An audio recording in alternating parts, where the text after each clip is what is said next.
చదువు మాకు డ్యాన్స్ బాగా వచ్చు, నాకు ఇంగ్లీష్ బాగా వచ్చు, నేను అన్నీ మాట్లాడతాను, ఈ అన్నింటిలో ఉన్నాను. కానీ డిసిప్లిన్ లేకపోతే ఈరోజు మనం చూస్తున్నాం చాలా.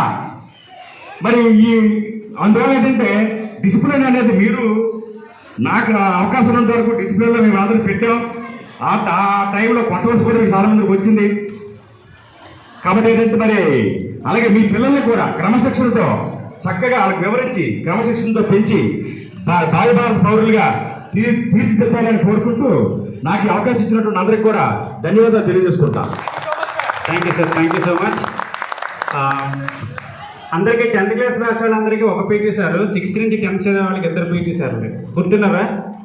మనకి 6th నుంచి ఒక పీటీ సార్ ఉండేవారు, ఆయన కూడా శ్రీనివాసరావు గారు. మనకి ఎక్కడైతే లాంగ్ బెల్ కొట్టేవారో అక్కడే ఆయన రూమ్. ఆయన ఇలా హ్యాండ్స్ ఫోల్డ్ చేసుకొని కూలింగ్ గ్లాస్ పెట్టుకుని కూర్చుంటే ఆయన మమ్మల్ని చూస్తున్నారో లేకపోతే నిద్రపోతున్నారో తెలిసేది కాదు. ఆ చివరి నుంచి ఈ చివరి వరకు నడవాలంటే భయం, స్టాఫ్ రూమ్ నుంచి చివరి వరకు నడవాలంటే భయం. ఎందుకంటే ఆయన హ్యాండ్ ఫోల్డ్ చేసుకుని నాకు కూలింగ్ గ్లాస్ పెట్టి కూర్చుంటే భయం అన్నమాట. సో బ్లెస్సెడ్ సార్ మాకైతే 2 పీటీ సార్లు ఉండడం. అండ్ సార్తో ఒక చిన్న మెమరీ, 2004 or 5లో అనుకుంటా గుజరాత్ భూకంపం వచ్చిన మనం ఫండ్ రైజింగ్ చేసాం. మన స్కూల్ నుంచి అందరం కూడా డబ్బాలు పట్టుకొని మంగళవారం సంతలో అందరూ ఒక్కొక్క షాప్ దగ్గరికి వెళ్ళి మనం ఫండ్ రైజింగ్ చేసాం. నేను ఒక ఫండ్ రైజింగ్ ఒక షాప్ దగ్గరికి వెళ్ళి అందులో మీ అక్క అమ్మ ఉంటే ఇవ్వడం మానేస్తారని చెప్పేది కొంచెం గట్టిగా అడిగేసరికి సార్ నేను అబ్జర్వ్ చేశారండి, నాకు కూడా తెలియదు ఆ విషయం.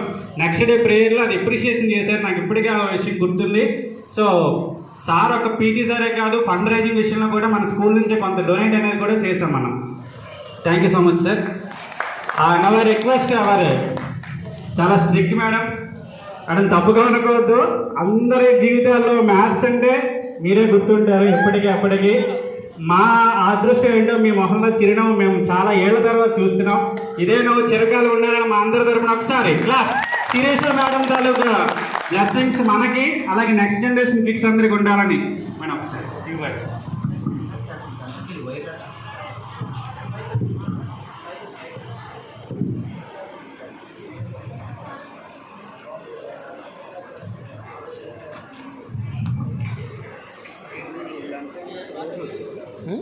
లంచ్ అయిన తర్వాత కూర్చుంటారా?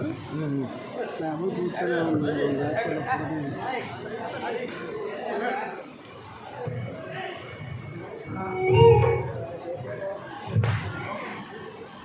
ఈ సందర్భంగా విచ్చేసినటువంటి పెద్దలందరికీ కూడా పేరు పేరున నా యొక్క నమస్కారాలు.